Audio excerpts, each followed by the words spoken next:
DA নিয়ে আবারও খুব গুরুত্বপূর্ণ আপডেট। তো ভিডিওটি 1 সেকেন্ডের জন্য স্কিপ করবেন না, পুরোটা দেখবেন। আর আপনি যদি আমাদের চ্যানেলের নতুন দর্শক হয়ে থাকেন এবং চ্যানেলকে সাবস্ক্রাইব না করে থাকেন, তো অবশ্যই চ্যানেলকে সাবস্ক্রাইব করবেন এবং আমাদের পাশে থাকবেন। তো ভিডিওটি শুরু করা যাক। ডিএ মামলার শুনানি কি এবার সঠিক সময়ে হবে? আগামী 14ই মে বুধবার সুপ্রিম কোর্টে রাজ্য সরকারি কর্মীদের মহার্ঘ ভাতা ডিএ মামলার পরবর্তী শুনানি অনুষ্ঠিত হবে।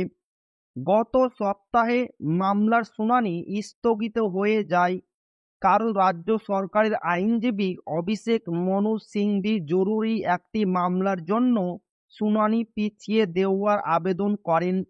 তবে এবার 14ই মে দুপুর 2টোর সময় ডিএ মামলার শুনানি অনুষ্ঠিত হবে, যা নিয়ে রাজ্য সরকারি কর্মীরা অপেক্ষা করছেন।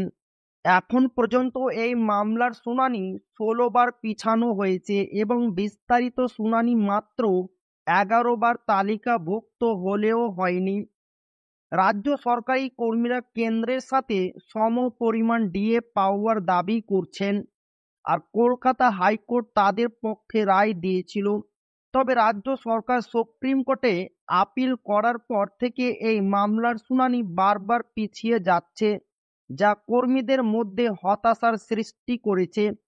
তো এই ছিল ডিএ নিয়ে খুব গুরুত্বপূর্ণ আপডেট, যা আপনাদের মাঝে শেয়ার করলাম। তো ভিডিওটি ভালো লাগলে অবশ্যই আপনার বন্ধুদের শেয়ার করবেন, যাতে তাদেরও উপকার হয়।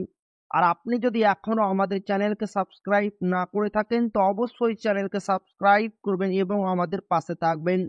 তো আবারও দেখা হবে ডিএ রিলেটেড খুব গুরুত্বপূর্ণ ভিডিওতে।